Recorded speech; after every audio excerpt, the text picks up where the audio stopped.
Broads Media. Yo, real quick, remember Coffee with Broads, Mondays and Thursdays, 11 a.m. It's back, baby. And if you can't catch it live, for members, it will be available for you live, and you can also watch it when it's over, and it will be archived here on YouTube. The way you watch it, you join the Broads Media community here, $4.99 a month, Monday, Thursdays, 11 a.m., and access to our Discord channel. All the information is down below. Love you to death. You guys are fantastic. Enjoy me being pissed off. Well, it looks like we're doing this again, huh? Connor Brogdon can't throw a strike to save his life. Then when he does, he just lays up a fucking meatball to get crushed. Grand slam. Team is toast. Come on.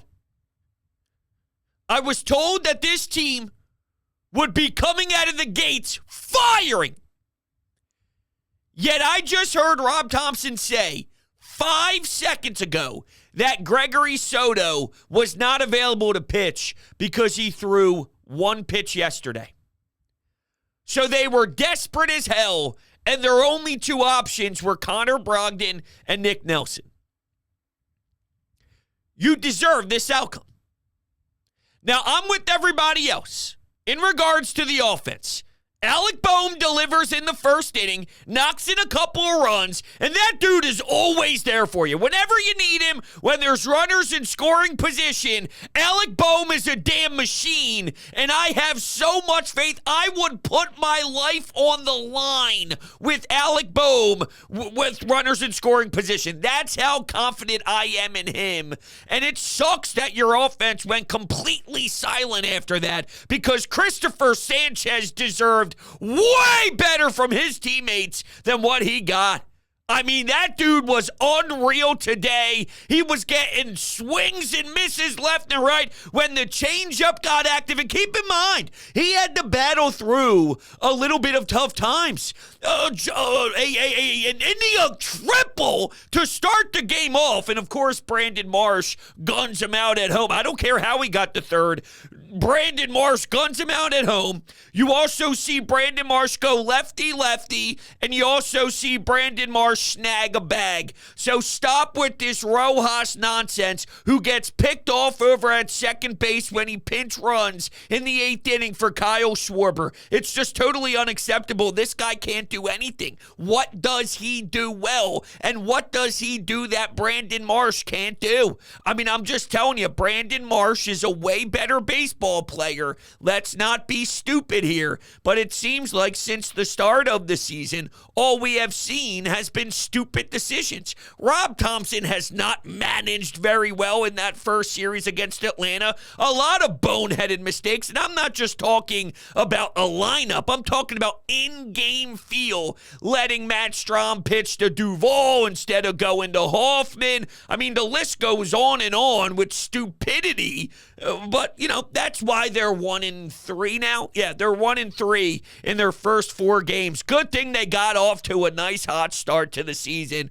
while putting such a big emphasis on that before the season began. But seriously, Bryce Harper had a lot of pitches in the 10th to drive out of the ballpark when you're down 6-3 with 2 men on base. My man goes 0 for 5. He hasn't done anything. And I pointed out Jason Stark's piece that he dropped on The Athletic right around the end of spring training. His launch angle was crap. He wasn't hitting any home runs in spring training. And I was told to calm down because it's not the regular season.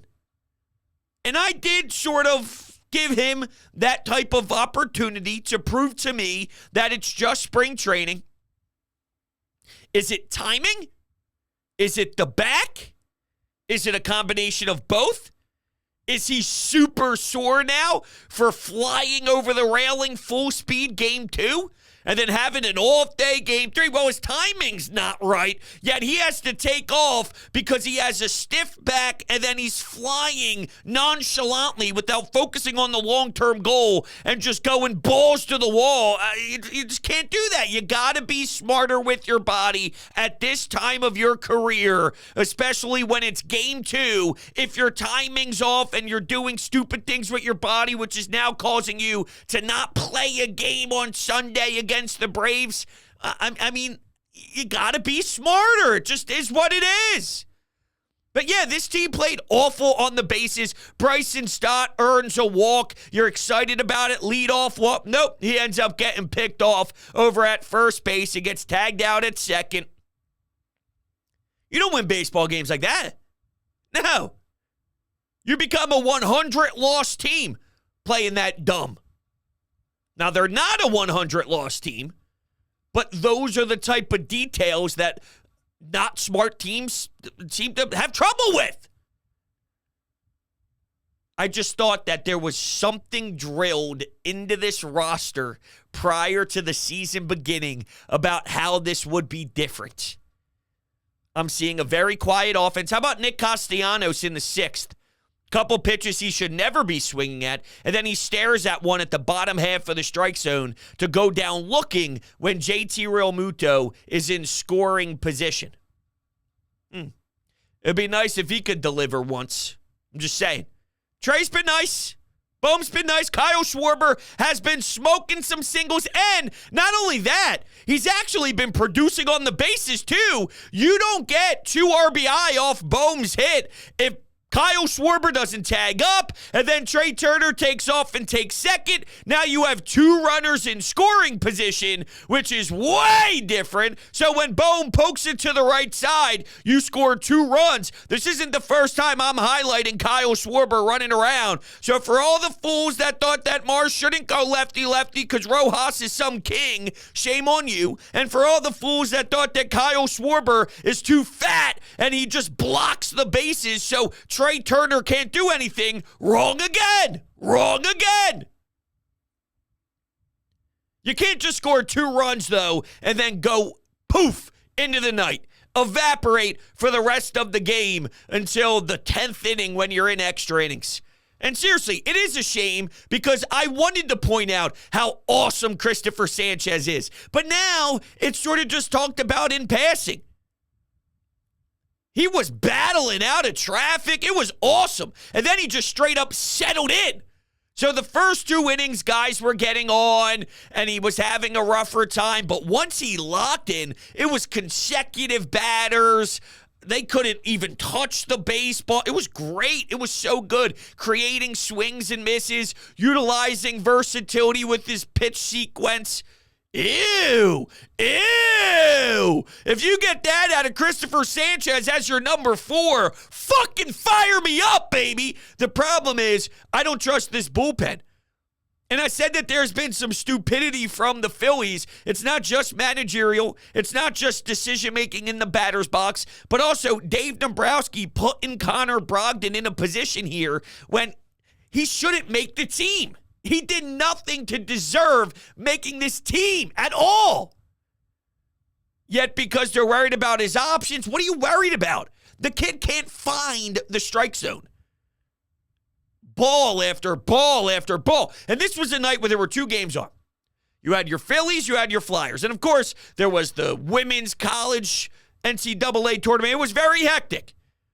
But the reason I point that out is I had the Flyers on the main TV. I was watching upstairs so I could hang out with my wife. We had the Flyers on the main TV. I had the Phillies on my iPad on my lap. And it was a very hostile environment for the Fly guys. I'm paying attention there. Every time I looked down at my iPad and heard Tom McCarthy say something, ball. Connor Brogdon, here's the pitch, ball. Connor Brogdon, here's the pitch, ball. Connor Brogdon, the pitch, ball. When are you going to throw a strike? Ever? He finally does and then follows that up with a grand salami. Don't do this to me. And now we have Spencer Turnbull going next. Look, the last time I wasn't feeling confident about a Phillies win, it was because they did not have the sharpest lineup, and then they ended up winning that game against the Braves. So I'm not roaring it out, but I also have no idea what the weather is going to be like. It did seem at the beginning of the week that Monday's game, which was this game, was the only one that they were probably going to definitely fit in. And when you look at the radar, it says 70% rain all day. It does go down to 60% at 6 p.m., 7 p.m. It goes down to 50% at 8 p.m. So obviously that could change a lot by the time you're listening to this for Tuesday. Well, I don't know. I don't know exactly how they're going to get some of these games. And if Bryce Harper's timing's off right now, and then there's the rain, Mother Nature, it's going to push some things back even more. It's even hurting you more because, well, you can't find your rhythm, and it's probably going to continue to stay ugly until, I don't know, he has one game where he gets 2 hits, and once that happens and he starts to pop off. He did rope one up the middle that went right to the pitcher's glove, so he did get unlucky there. It was tattooed and squared up rather nicely, but when you're in this type of funk, it's hard to grab onto that positive because you just look at the total package and realize his batting average is still sitting with 3 goose eggs next to it. 3 goose eggs. 4 games into the season. 0 for 5 today.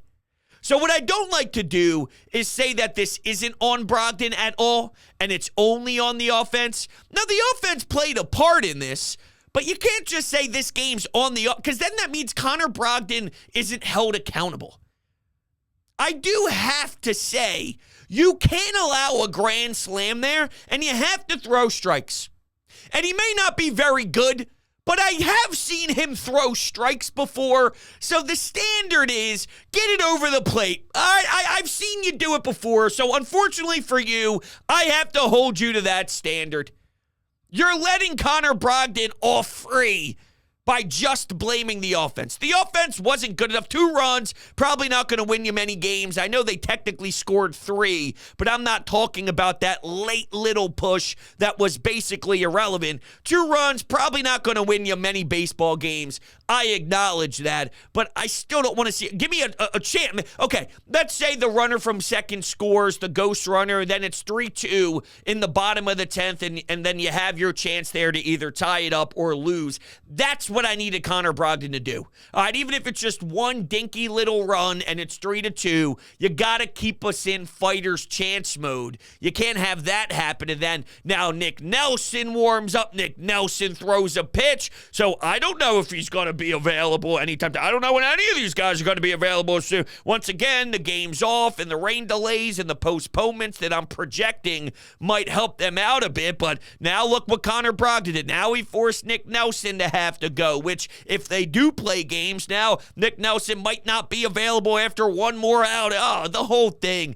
is such garbage, and it is brutal. So, yeah, I mean, that's pretty much where we are right now. I thought Strom did well. I thought Marte did well. Yeah, that's right. I even thought Marte did well. But yet here we are just in a big circle of disgust with a lot of things happening in town right now. And when it rains, it pours. Literally. Seriously. Whenever something's really happening bad here and the mojo is flying off the walls negatively, it just seems like it catches fire and it's a wildfire and you can't stop the madness. And that's what we're in right now. We got to get out of the thick of this. We truly do.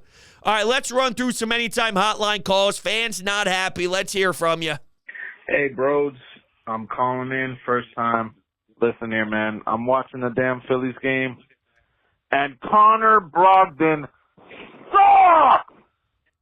He sucks! He needs to get the hell out of here, man. That's it. I couldn't have said it better myself, honestly. I keep saying that he should be gone tomorrow. He should be gone tonight. I want to get a notification on my phone before the show ends from The Athletic, from ESPN, from The Score, from any other notification app that I have that will fly through my vibrate here in my pocket. And I want to say Connor Brogdon has been kicked out of Major League Baseball for being bad. That's all I wanted to say. Sources say Connor Brogdon's no longer allowed to pitch. He's actually so tragic that they won't allow the Iron Pigs to even acquire him anyway. Or nobody. Well, I guess he has no options left, and that's why he's here to man. He sucks. He sucks. He's not good. And I want to win baseball games. I hate being 1-4. 1-3, I'm sorry. I just expect to be 1-4 at this rate because, well, what the hell? The only guy showing some life, I'd actually name a few. I'd name a few. I don't think everyone's been horrible. Turner's been okay. Bohm's been all right. JT has been okay. Probably should have another homer on the board for him. Not perfect by any means. Not perfect, but he's been all right. That tag in the first inning when he jumped up and he was 75 feet in the air and he applies the tag. I don't know why India didn't slide. Maybe he would have been safe and that would have put the Reds up on the board early. But hey, I mean, JT, fine. Kyle Schwarber, the greatest leadoff hitter to ever exist, is obviously fantastic. Marsh and Stott, I like both of them so far. So, individually speaking, there are some things that I like. But Stott, I mean, what are we doing on the bases? You can't get picked off like that. How are you supposed to create a spark? You get a leadoff batter on.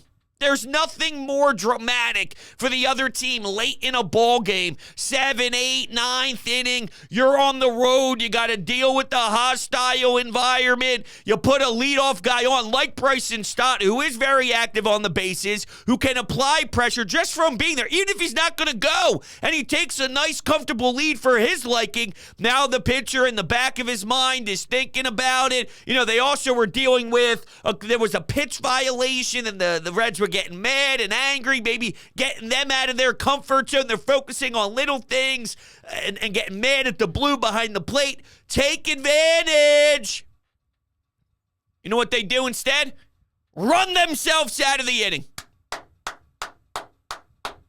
If that doesn't scream prepared to start off hot, I don't know what does. It's just amazing, isn't it? The Phillies, I'm going to continue to say this, are going to suck this year. And here you are. I don't want to be right. I cannot stand the fact that every single sport we have right now, I have some gripe with. They all suck. Flyers are fucking failing. The Phillies are off to a more horrendous start than last year. And what's more is the Eagles are just deciding to trade away everybody for Billy Davis 2.0, and the Sixers are a joke, and they're not going to do anything anyway.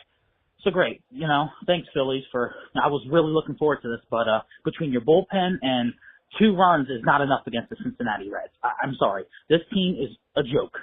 I'm telling you, it's a joke. And I've been calling it for months. And now, I know Rhys Hoskins wasn't there this season, but he was there last season as a vocal leader. He isn't anymore. See you, birds. No, look, I mean, I do think that the voice of Rhys Hoskins was definitely impactful when he was here. I just assume, and I still do assume, this isn't a big enough sample size for me to draw conclusions that Rhys Hoskins' voice was the difference in this team staying together or not. I assume Kyle Schwarber's presence, Bryce Harper's presence, guys like Stott and Bohm taking steps, Zach Wheeler's presence, that there's enough here where that shouldn't hurt you. Now, 50 games into the season, let's see, and maybe we can come to more of a consensus. I'm just not there yet. Where we see things differently, though, is you say they suck, I say they're playing sucky baseball, right? I don't think this team over the long haul will suck. I think right now they suck, and I do expect them to still win 90 games and do the whole thing. So that's where we differ. It seems to me you think this team in totality blows, and they are just going to be terrible all year. I think they're just starting the season off pathetic, and then they're going to do what they always do, which is aggravating because I want that to stop. At some point, I just demand being a good baseball team from start to finish with standard peaks and valleys. Standard, because every team goes through that. What I can have is the obnoxiousness peaks and valleys, and that's what we constantly get from them. So they started the year off last year, if I remember correctly, hold on, I'm on Baseball Reference right now. taking a gander. They got swept in Texas. Then they lost to the Yankees. So they started off 0-4. They are off to a better start this season than last. Then they ended up going 1-4 and then 1-5 before coming home and playing the Cincinnati Reds of all teams and ended up winning 2 out of 3. So, no, I mean, they started off pretty bad, though. 4 straight losses. After that Cincinnati series, they lost 3 in a row, 2 to Miami, another game to Cincinnati. 4-9. They were 4-9, then they were 5-10. And then from there, it pretty much picked up to a point where they were, 500-ish, and then dipped under 500 a little bit, then dipped under 500 a little bit more, and then it looked like they dipped under 500 a little bit more, and then they got back to what they were supposed to be, later on. But whatever. I mean, that's not really important here. What's important here is we all rightfully are disappointed with this baseball team, as we should be, and it sucks. It just sucks right now. Hey, Broads. What can you say? It's the same Phillies team we're used to. Jump out to the early lead, get some great pitching from your starter. Don't put on any extra runs at all. Suddenly you lose the game. It happens. We're used to this team. They're always feast or famine. We've seen it so many times, like when they got no hit in the World Series, or like when they fell apart against the Diamondbacks. It's feast or famine. The other side of that is they win 10 straight games, 14 straight games, whatever it was, and put up like 100 home runs in 1 month. But right now it's famine, so we just got to wait, see. Hopefully they turn it around soon. Yeah, Bye. yeah. Well, and the thing is, I thought you had a favorable schedule here in the month of April. While a lot of games, and I think they only have maybe 2 scheduled days off, but once again, we'll have to monitor Mother Nature a little bit. Favorable teams to start off strong. And I just thought it was important because I know it's something that they spent a lot of time thinking about.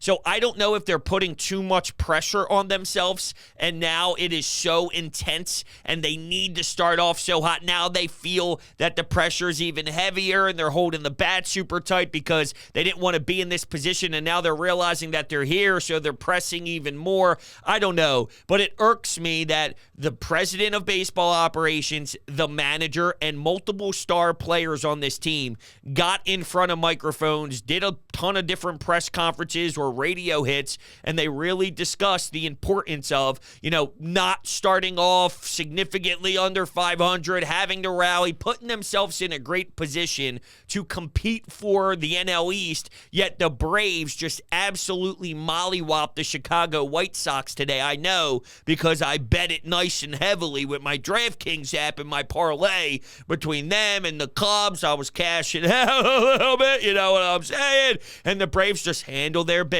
And we can mock them all we want when it gets to October. That's fair game. But guess what? They're having fun right now, and I'm not. That's what right now, they're having fun. They're seeing a blast of a baseball team that's going to kill so many squads all summer long. And right now, we're freaking out left and right. Reasonably so. So just to give you a little update on exactly the score of that Braves win, that would be 9-0. 9-0. Ozzie Albies goes 2 for 4, has an RBI double after hitting a couple homers against us. Austin Riley, 4 runs batted in with the home run of his own in the 8th inning. Multiple guys, the whole team got hits. The whole entire team. Charlie Morton goes into the 6th inning, allowed 0 earned runs, 3 hits total. Okay? So make fun of them all you want right now.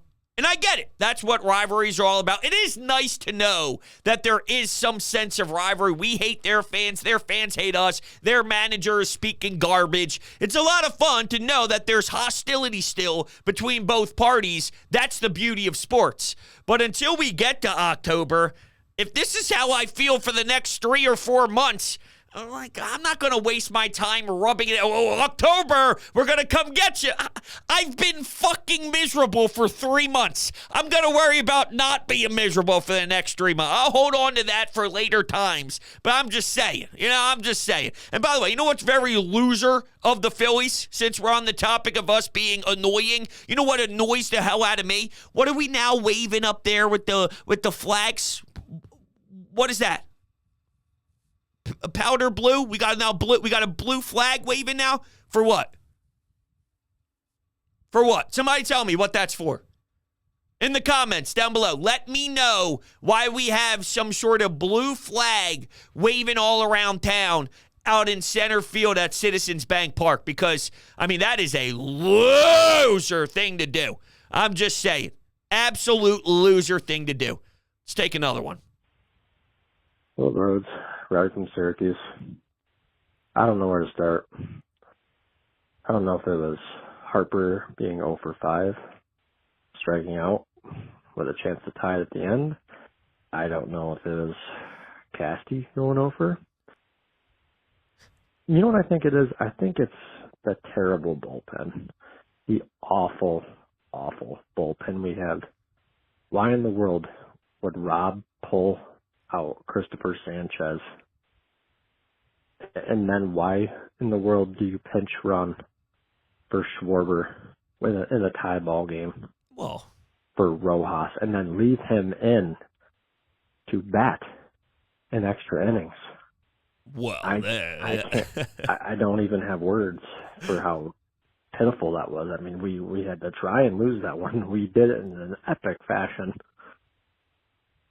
Oh, and then you leave in Brogdon, just walk after walk after walk, to just start to the point where JT has to tell him to just throw it over the plate and maybe we'll get something. And we got it. All 4 runs of it.